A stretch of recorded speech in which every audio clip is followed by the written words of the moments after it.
भगवान ने दो राक्षसों का वध किया, बकासुर का, अघासुर का। तीसरा राक्षस तो और आडंबर करके बैठा, बकरे का भेष बनाकर बकरियों के झुंड में छुप कर बैठ गया और ये ही सोच रहा है कि आज मैं इन बच्चों को सींग से पेट फाड़ कर मार डालूंगा। क्योंकि बकरा जो होता है वो कामी होता है, कामी। बंदर बहुत कामी होता है, बकरा बहुत कामी होता है।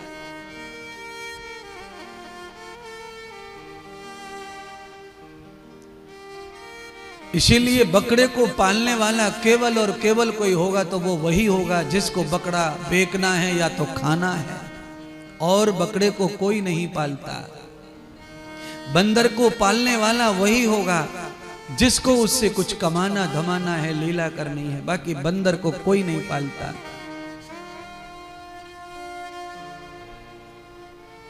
इसलिए बकरे को कटना पड़ रहा है, क्योंकि आदमी का काम ही उसको बंधन में डालता है। भगवान ने सोच लिया कि इसको मारना नहीं है। उसका नाम है धेनुकासुर। भागवत के आचार्य बकरे का धेनुकासुर नाम जब आया कथा के श्लोक में तो उसका परम अर्थ किया। धेनुकासुर, जरूरत से ज्यादा धन इकट्ठा हो जाए और उस धन से कभी धर्म का कार्य न किया गया हो तो वही धन राक्षस बन जाता है, पूरे परिवार के बच्चों को लफंगा बना देता है और पूरे घर में बीमारी करके सबको हॉस्पिटल में मौत के घाट उतार देता है। वही धन राक्षस बन जाता है। जरूरत से ज्यादा धन, पवित्र धन ना हो, धर्म में ना लगे धन, रोज धन बढ़ता जाए पर पवित्र ना हो तो वो धन राक्षस बनता है। उससे औलाद नाश के पथ पर चल पड़ती है। घर में क्लेश और बीमारियां, घर में बेहद बुरी बीमारी शरीरों में लग जाती है। जब धन अपवित्र घर में आता है तो हमारे जीवन साथी बिछड़ जाते हैं और बुरी तरह से मृत्यु को प्राप्त होते हैं। इसलिए सारे करोड़ों लोग कथा सुनते हैं टीवी पर। मैं सबको कहना चाहता हूं कि सबके घर में धन जरूरत से ज्यादा ही आए, पर धन लक्ष्मी की तरह होना चाहिए, परम पवित्र भगवान की सेवा में लगने वाला। जब धन भगवान की सेवा में लगता है तो हमारी बुराइयां तो छुड़ाता ही है, पर साथ में न जाने कितने गांव वासियों की बुराई भी छुड़ा देता है। जब धर्म में धन लगता है तो वो लक्ष्मी पति परमात्मा का रूप धारण कर लेता है। आप जिस लक्ष्मी को पूजेंगे आगे दिवाली में, तो आपको कल्पना चाहिए कि आप कितना मूर्खता कर रहे, अज्ञानता कर रहे हैं। जिस धन को कमाने में आपने कोई कोर कसर नहीं छोड़ी है, पाप करने में, बेईमानी करने में, ठगी करने में, और उसी रुपए की कोई गड्डी निकालकर आप गणेश और लक्ष्मी के पास रखकर सिंदूर लगाकर आरती करके लक्ष्मी समझ के पूज रहे हो, आप कितनी गलती कर रहे हो।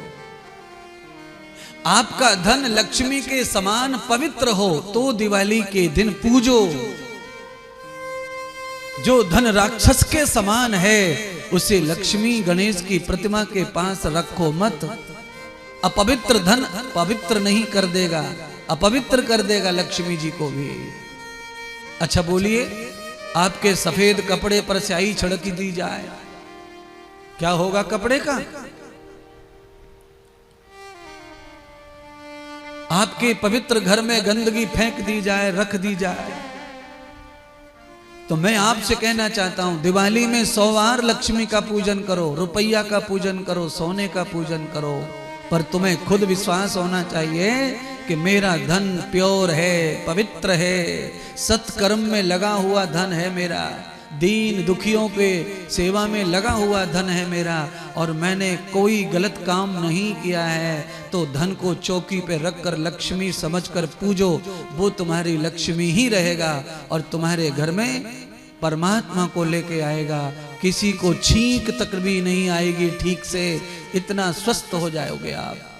कोई बीमारी नहीं होगी, कोई तकलीफ नहीं होगी, कोई घर में लफंगा नहीं बनेगा, दुर्जन नहीं बनेगा। घर में कितना बुरा हाल है, बच्चे थोड़ी जवानी को पकड़ते हैं कि हाय तौबा, हाय तौबा, हाय तौबा, तौबा तौबा तौबा तौबा। घर के लोग कान पकड़ते हैं, दोबारा कभी पैदा नहीं करेंगे। ऐसी औलाद से तो हम बिना औलाद के होते, ऐसे कान पकड़ पकड़ के रोते महाराज। क्यों क्यों रोते हैं?